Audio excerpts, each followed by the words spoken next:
y'all, welcome back for another Epic on a Budget Decklist. And this time we're talking about Arclight Phoenix, which is a fun little bird that just keeps coming back from the graveyard over and over and over again to win you the game. Okay, this is just under $20, and that's using TCG player prices. So when you click the link in the description below for the deck list, you'll just want to change it to TCG player prices if you want that price. Anyways, let's get into it. Here we have a bunch of creatures, instants, lands, and sorceries, heavy on the instants and sorceries because, as the name of the deck suggests, this deck is built around Arclight Phoenix, which is a 3/2 with flying and haste that comes back from the graveyard at the beginning of combat on your turn, as long as you've cast 3 or more instant sorcery spells that turn. Okay, so basically the goal of the deck is get Arclight Phoenix into the graveyard, and then play at least 3 instants or sorceries in your first main phase, or, well, before your combat. Okay, and then this guy just comes out of the graveyard, and flying in haste gets it a long ways towards, hitting the opponent, right? And especially if you get a few of them, that can end the game pretty quickly. We do have, then, most of the deck is built around enabling that, and we have a few other options for creatures as well. Okay, so Picklock Prankster, this is really more of an enabler because of the adventure Free the Fae. Costs 1 and a blue for an instant. Mill 4 cards, then put an instant sorcery or fairy card from among the milled cards into your hand. So that just fills the graveyard, right? The idea is you want Arclight Phoenix in the graveyard as quickly as possible. So hopefully, you can cast on turn 2, get an Arclight in, right? And then also get back an instant or sorcery, of which we have many, right? Total of 32 instants and sorceries. So very nice little enabler there. And it also, you can just cast it as a 1 blue for a 1/3 with flying and vigilance, which can block and or attack, which is pretty nice, right? Some games though you'll just play it for the adventure and just never even cast the creature because you've got better things to do with your mana. Okay. The next one is a very interesting card, Thing in the Ice. It costs 1 and a blue for a 0/4 with Defender. Okay, and it enters with 4 ice counters on it. All right, and then whenever you cast an instant or sorcery spell, remove an ice counter from this creature. Then if it has no ice counters on it, transform it. Okay, so it starts out as just a 0/4 with these 4 ice counters. Every time you cast in your sorcery, you pull one off. And after all 4 are removed, you get Awoken Horror, okay, which is a 7/8. That's a big creature, okay? So 7/8 creature, and when it transforms into Awoken Horror, you return all non-horror creatures to their owner's hands, okay? So the idea is you play this, and it just chills there, protects you a little bit, and then you go off, casting a bunch of instants and sorceries. You flip this, you hopefully get at least an Arclight Phoenix or 2 out as well, and you just bounce all of your opponent's blockers to their hand, swing in with a kraken, and hopefully some phoenixes. Though honestly, even if you don't have any phoenixes, a 7/8 can be pretty good, right? So that is definitely pretty fun. Young Pyromancer is another one. So this is, again, 2 mana, so this is time 1 red for a 2/1. And whenever you cast an instant or sorcery spell, create a 1/1 red elemental creature token. These fun little guys over here. Okay, so this just turns every single instant sorcery you cast into an elemental, basically, which is pretty good at gumming up the board. Chump blockers for days, and you can actually just get enough of them. You can attack around a lot of different creatures that your opponents might have and win that way. Okay, you don't really have any way of making them bigger, but you can easily get 10 elementals out of that over the course of a few turns. So especially if you only need to get the last 5 damage through or something, this can do the trick. Okay. It's also just a good way to gum up the board early game. So really, Young Pyromancer and Thing in the Ice are both really great turn 2 plays. because it generally takes till turn 3 or 4 to start getting Arclight Phoenixes out, especially several Arclight Phoenixes. So having something to play on turn 2 that slows your opponent down and lets you, gum up the board, add something to your side of the board, or at least even just eat a removal spell before you get your Phoenixes out. That just helps you survive until your Phoenixes come online. Okay, and the really cool thing with the Phoenixes is that this deck can reliably triple spell, like cast the 3 or more instants and sorceries, starting on turn 3 to 4, and then do that like every turn after that, most of the time. And that means that you can block with them, chump block with the Phoenixes, attack with them into blockers, let them die however you want to, get them board wiped, whatever, and then just keep attacking with them anyway.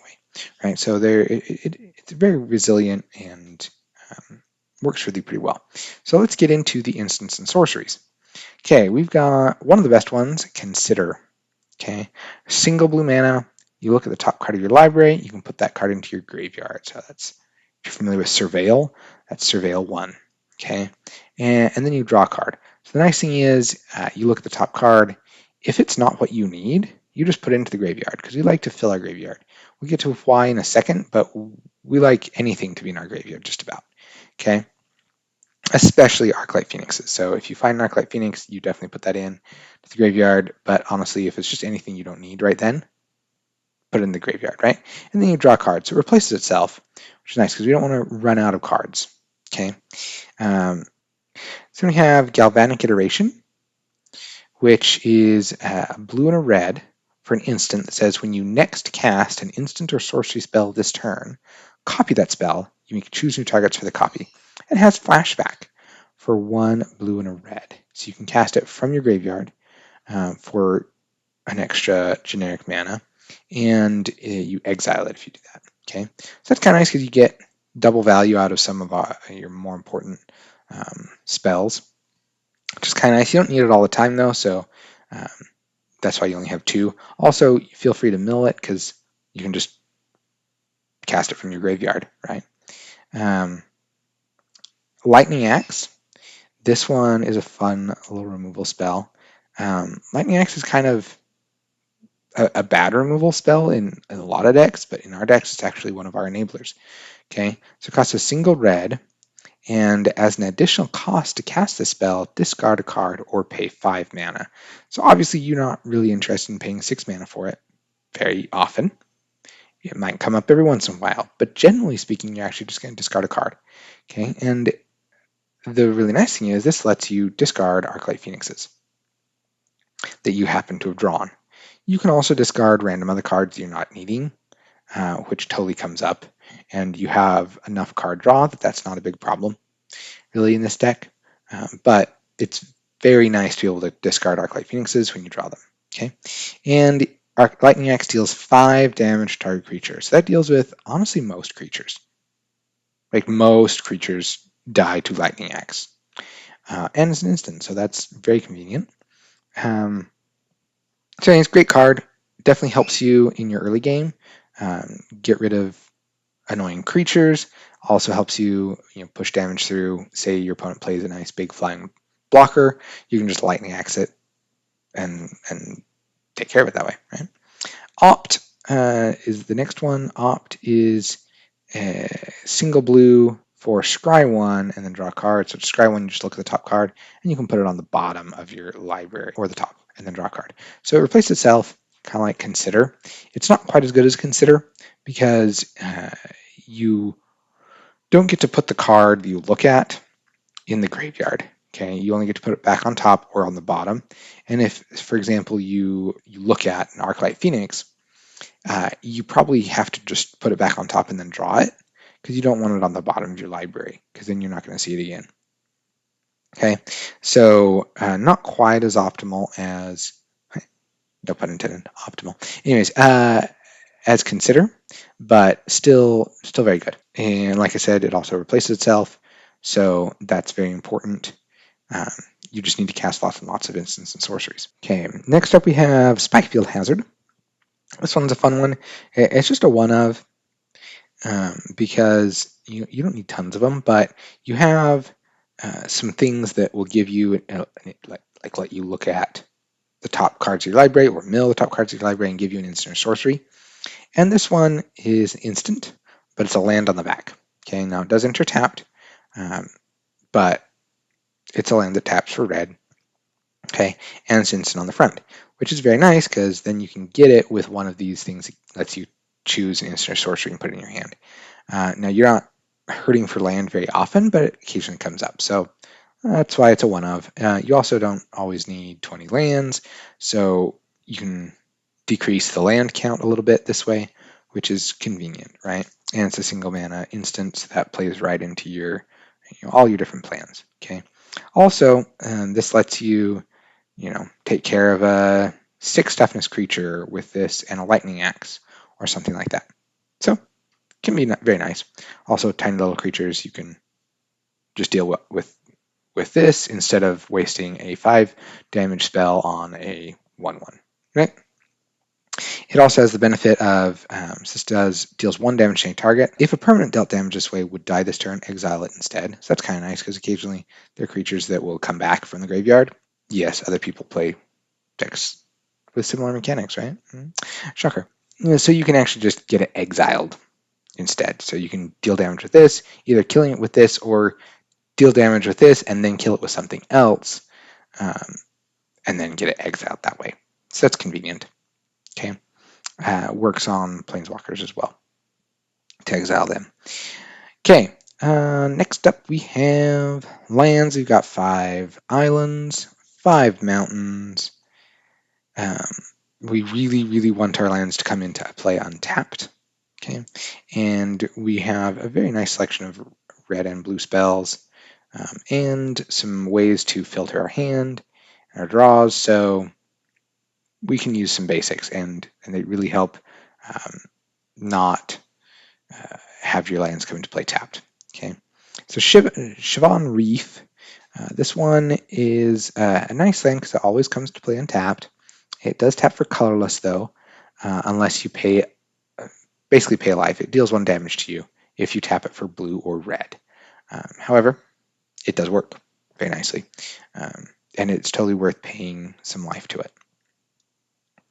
Okay, next up we have Sulphur Falls, which enters tapped unless you control an island or a mountain, with 10 basics that, works out a lot of the time. So most of the time this is going to come into play untapped, which is wonderful, and it just taps for blue or red. Okay. Swiftwater Cliffs. This always enters tapped, and when it enters you gain 1 life. Taps for blue or red. Basically, you just need another dual land. Okay. There's not really a lot of synergy with gaining a life. It just fits in the budget of $20 deck. Okay. So you could upgrade that one if you want. Next up we have for sorceries, Chart a Course. Costs 1 and a blue, and it draws you 2 cards, and then you discard a card unless you attacked this turn. Okay, so this is another way to discard Arclight Phoenixes. And it replaces itself because you draw 2 and then discard 1. So that's really nice, even if you're discarding something that's not an Arclight Phoenix. Okay, but it also can get you card positive if you have attacked that turn. So if you're not needing to, triple spell to get Arclights out of the graveyard or needing to discard an Arclight, then just, you can just wait till after you attack if you're going to attack anyway, and you get to just draw 2 cards and keep them, which is just great. Okay. So all around phenomenal card. This is another great turn 2 play. If you kept an Arclight in your opening hand, you can get it into your graveyard on turn 2 with this, which is rather convenient. All right, Faithless Looting. This one is a phenomenal card. It costs a single red, and you draw 2 cards, then discard 2 cards. Okay, so this one is just another way of getting you through your deck. Also as a single mana instant or sorcery, it helps you with triple spelling. Okay, and discarding 2 cards is rather relevant because sometimes you just need to get Arclights out of your hand, but also it just helps with filling your graveyard, okay? Which we need to for this card. Okay, we'll get to that in a second. Okay, it also has flashback. So just like Galvanic Iteration, you can cast this from your graveyard and then exile it, and you pay 2 and a red for that. You don't necessarily do that all the time, but it can be very nice, especially if like late game you somehow ran into a lot of lands. Then it's a great way to just get those lands into out of your hand, get something else instead, or again, if you happen to draw a bunch of Arclights, you can get them in your graveyard. So just very, very good card to filter and increases the consistency quite a bit. Flame Slash, we really need to get rid of creatures. We don't really want to be blocking a ton, unless maybe we have Young Pyromancer making a bunch of elementals.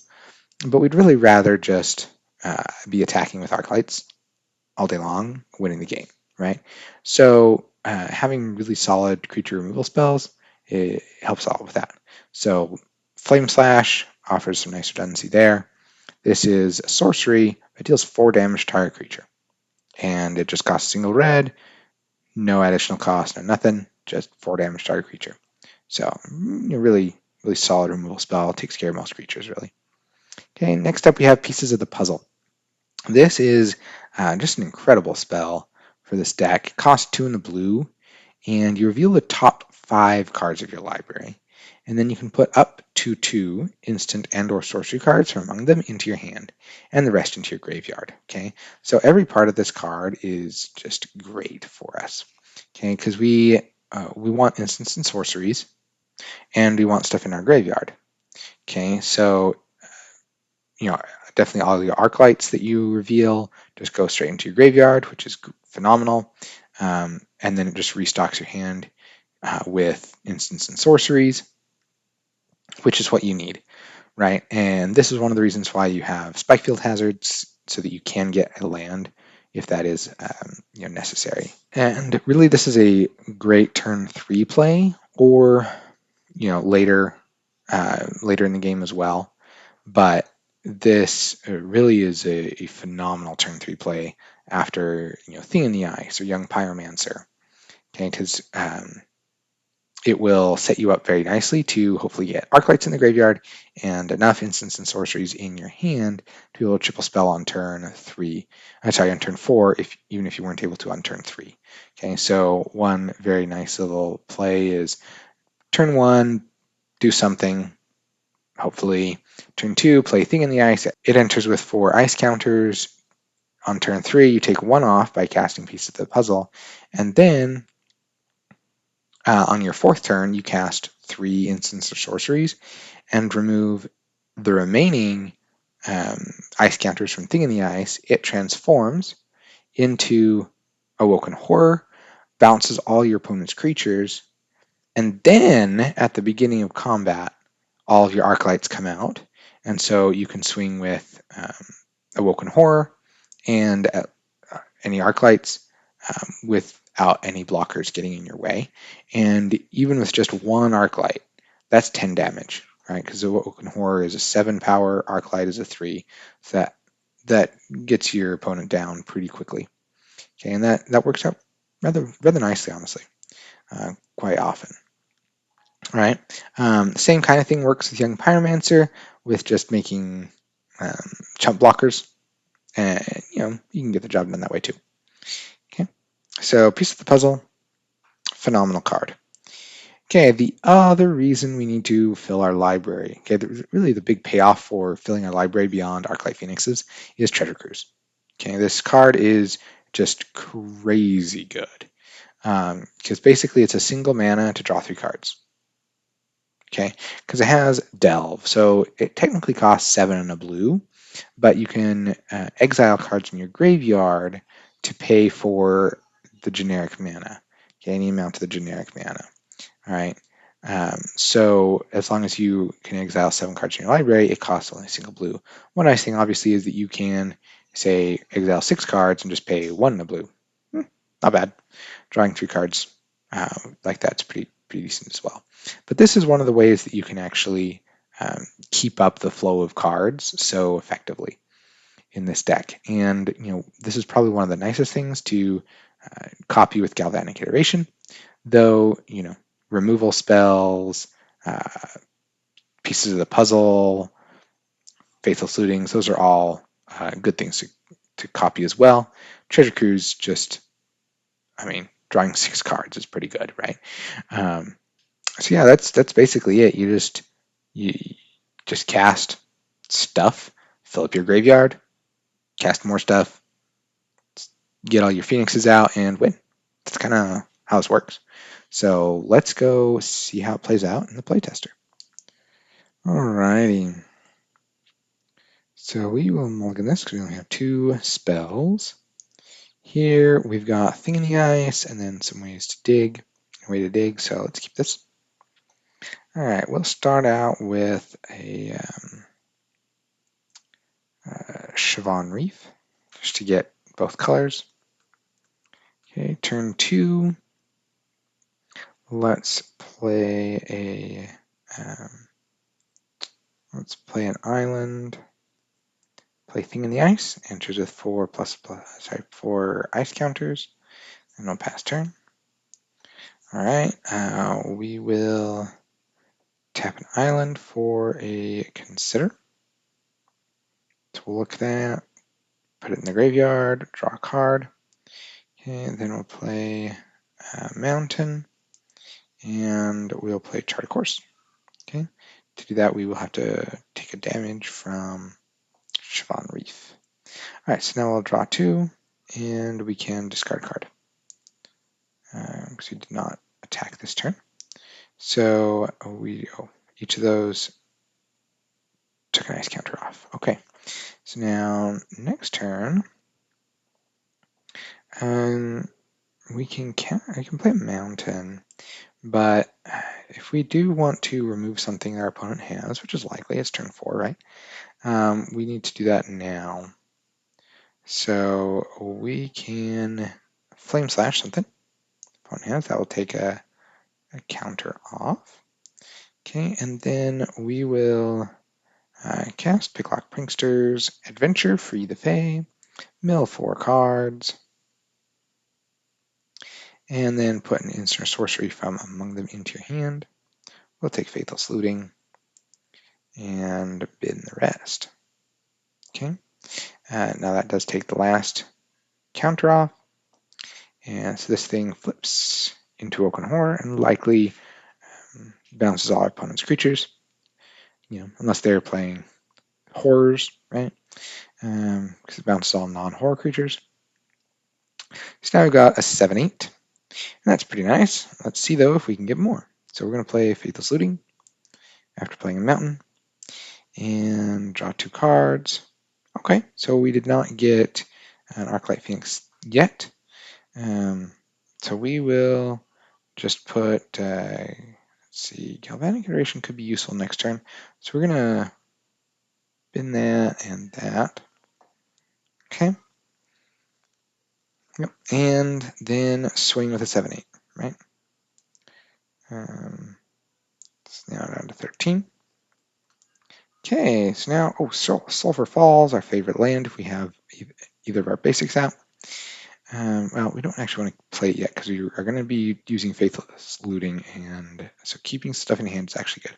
Okay, so we're going to do Galvanic Iteration to copy Faithless Looting. Okay, so we're going to draw 2 and then discard 2. Wow, good thing we did that. And then we're going to draw 2. Perfect. And discard 2. Okay, and I don't think we need another Thing in the Ice. Obviously, you could need more Thing in the Ices if if the situation calls for it. We're going to just discard that as well. Okay, and now for our third spell, we're going to play Flame Slash. Okay, so we're going to Flame Slash something, whatever our opponent cast, other things we bounced, for example. It's probably a pretty good option. Okay, and now we're going to go get all of our Arclights, which I think is just one of them. So we'll just play that. And now we can swing for 10. And since we flame slashed, that'll likely take care of any blockers they had. So we'll say go down to 3. Okay. And we will draw a card. Okay.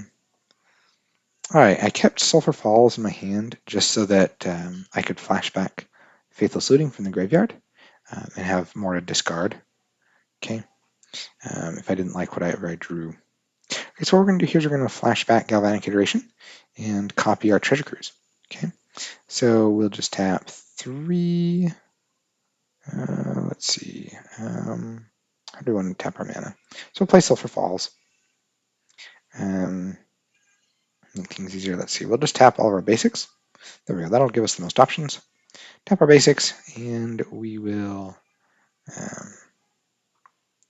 exile Galvanic Iteration.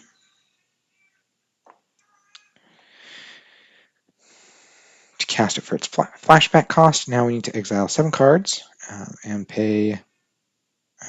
We'll pay a blue from Sulphur Falls to cast Treasure Cruise. Okay, so we're going to exile 7 cards. So let's see.